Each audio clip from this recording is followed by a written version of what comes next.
Canva 又更新了，这次推出了6款非常实用的新应用程式，让你设计更快、更专业、更有创意。无论你是新手还是老手，这些工具都能够帮助你节约时间、提升质感。我是 Grayson， 这频道主要放关于 YouTube 频道运营、流量变现以及网络创业哦。我每周分享3部影片，需要记得订阅我频道。那首先第一个应用程式，它叫 Transform Image。那像我进入到了 Canva 的编辑界面里面，然后你需要来到左边这个应用程式。这边搜索 Transform Image， 然后呢找到这个应用程式。那这个应用程式呢，就是能够让你去改变图片的角度，去打造一个 3D 的效果。它的操作很简单，就是呢你能够去上传图片，然后呢改变图片的角度。那比如说这边我准备了一张图片，这是一条道路。那我呢希望做到一个效果，就是在这个道路上面呢添加一个文字。那这边呢我就准备了一行文字，一路平安。那我把它变成了白色，然后呢我就可以导出这个文档了。选择右上角分享，选择下载。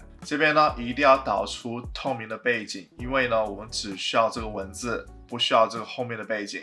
那这个功能呢是需要你升级到 ColorPod 才能够使用的。那你可以透过影片下方链接去获得 ColorPod 的30天的免费使用，就能够使用这个透明背景的功能了。那下来呢我就导入了刚才我们生成的文字了。这边呢我可以选择 Zoom， 然后呢把它放大。想要去调整角度呢，就是把你的滑鼠去放到上面，然后点击，按照你想要的角度呢进行旋转。你可以看到，像我就调整一个角度了。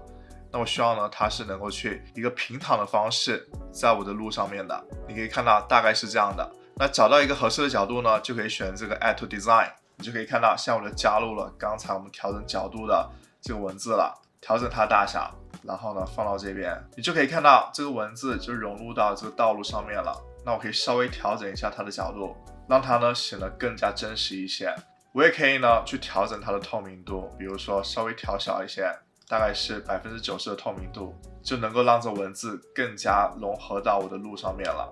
那这是呢一种做法。另外一种做法就是呢，当你在设计缩图的时候，如果说你想展示这些 logo 的形式，那你可以去调整这些 logo 的角度。那比如说这边呢，我就已经做出了一个大概的样本了。那我这边呢导入了一个新的 logo， 然后呢我需要调整角度。那这个角度呢是希望和这2个 logo 是一样的，所以呢我希望它是往这边侧的，大概呢调整成这样的角度，然后呢选择 Add to Design， 然后呢调整它的大小，挪动它的位置，这样呢在你设计缩图的时候呢就会产生一个非常不错的设计效果了。下一个应用程式呢叫 Reshape， 它是这个标志的。那它和刚才的 Transform Image 是非常像的，就是呢能够去调整角度，但是 Reshape 它是能够去更加灵活的调整这张图片它的角度还有它的方向的。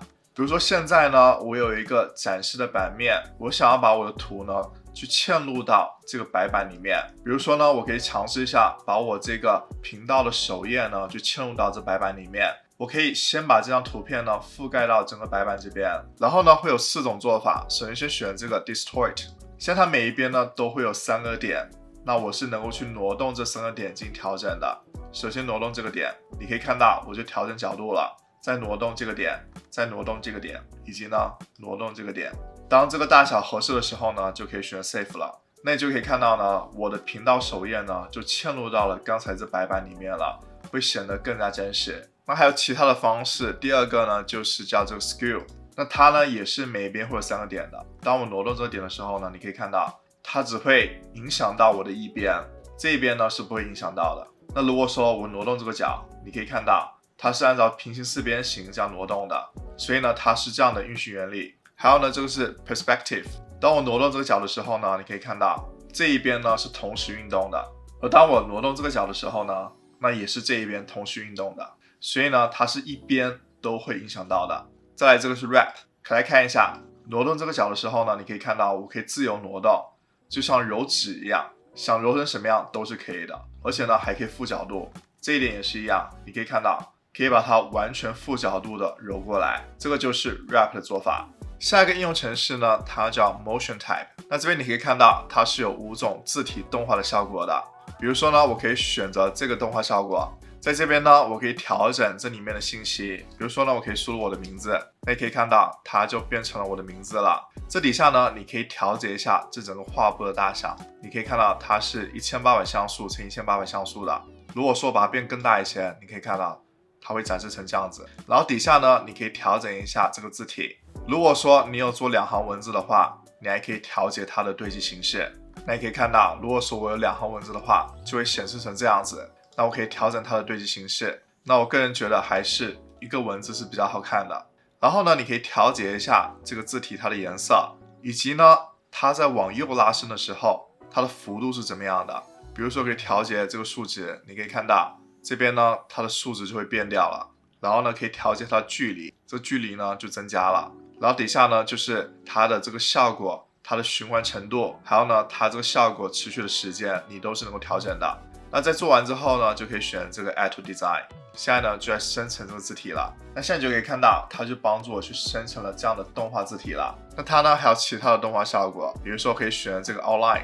那我不仅是能够加入文字，那我也是呢，能够去加入符号的。比如说我加入个星号，你就可以看到，它就会有一个这样的感觉了。或者呢，我加入一个表情符号，你可以看到，也是能够做出这种动画效果的。下一个应用程式叫 Font Studio。那这应用程式呢，就是能够帮助你做出非常多的字体特效的。你可以看到这边的字体特效呢是有很多种的，比如说呢，我可以选这个样式，然后呢，我可以添加文字，你就可以看到会有这样的文字出现了。然后底下呢，你可以更改它的字体，你也可以呢去改变这个字体里面的颜色，比如说把它变蓝色、黄色，这些都是可以的。但是呢，还是黑色是最好看的。那你甚至能够呢去上传一张图片。然后呢，运用这样的风格也是可以的。然后呢，特别效果，你可以呢改变字体它的一个扭曲程度，然后呢改变字体它中间的间距。底下呢，你可以改变一下外围的颜色搭配，这些都是可以的。还能够改变呢这个字体它的阴影的搭配。你甚至呢还能够加入更多的图层，去展示出更多的效果。那如果做完之后呢，你就可以选这个 Add to Design， 你可以看到你就能够去做出一个非常有创意的字体效果了。下一个应用程式它叫样章，那你可以来到应用程式里面，在这个热门应用程式里面，你就可以找到样章了。那样章这个应用程式呢，它是在不断的发展的。它的功能主要就是你能够去套路你的设计到真实的情境、真实的物体上面。比如说，你可以嵌入你的设计到这个智能手机的模板里面，或者是呢嵌入到这电脑模板里面，又或者是户外大屏幕的这模板里面都是可以的。而且现在它有一个全新的功能呢，就是你能够套入到影片的这模板里面。我可以选择查看全部，这边你就可以看到呢，会有非常多的影片的模板。那比如说呢，它有这个在展示的时候的影片的模板，那我可以选择它。这边呢，我们可以插入图片到这个大屏幕里面。那我呢是能够插入我这个频道首页的图片到这里面的。那你可以看到呢，现在呢我的频道首页的图片就插入到这个大屏幕里面了。开始播放一下，这样呢就像是这个人在展示我的频道一样，非常的真实。那我们呢是能够对我们这个插入图片进行调整的。当我点击这个图片之后呢，我可以挪动它的位置，或者说呢，我可以选择这个填满，这样呢，它就属于这个中间的位置了，或者是选择这个最适合大小，那它左右两边呢就会显示空白的了。又或者是你可以选择它的自为裁切的功能，那它的 AI 呢就会帮助你决定一个他认为比较正确的比例。底下呢有对齐形式，以及呢你可以翻转你的图片。你也可以选择呢分离图片，就让这图片呢从样景里面取出来了。当你做好所有调整之后呢，你可以选择套用变更，你就可以看到我就调整了这个图片的位置了，这样整体的展示呢就非常自然了。下一个应用程式呢叫 Easy Reflections， 这应用程式呢就是能够帮助你去快速的生成这个物体它的倒影。比如说我想打造一张图片，就是我这辆车呢是停在这车库里面的，但是我这个车呢它暂时是没有倒影的，就显得不太真实。所以呢我可以使用 Easy Reflections 去创造个倒影。这边呢我可以选择这辆车，然后呢选择 Create Reflection。这边呢你可以选择这个倒影它的角度，往下的、往上的、往左的、往右的。那这边呢我就选择往下的，然后点击这个 Offset 呢，你就可以调整一下它这个光照的强度，我可以让它稍微淡一点，不要那么明显。然后呢你可以调整一下整体这个阴影的透明度，我想要呢是稍微淡一点的这个阴影。差不多这样的时候呢，你就可以选择这 Add to Design 了。那你就可以看到这边呢就产生一个阴影了，我可以调整大小，然后呢往下挪。这边呢我可以使用 Canva 这个裁切的功能，把不必要的阴影呢去裁切掉，然后呢底下也裁切掉一些，然后呢我可以增加它的模糊程度，我可以选择这个阴影的图片，然后呢选择编辑，这边找到模糊化，我选择整张图片，给它一个模糊强度，大概是在25左右，那就可以看到呢，整体这个阴影呢，它是属于模糊的，若隐若现的感觉的，就能够让我这张图片呢变得更加真实一些，能够让我这辆车呢更加好的去融入到这张图片里面。如果你还没 Canva 账户，你可以透过影片下方链接去开始使用 Canva， 并且获得 CrowdPod 的30天免费试用。如想了解更多关于 Canva 教程，你可以点这部放列表。如果你觉得这期影片对你有帮助，喜欢这部影片点赞，一定要记得订阅我频道，了解更多关于 Canva 内容，追踪 IG。那我们下期片再见，拜拜。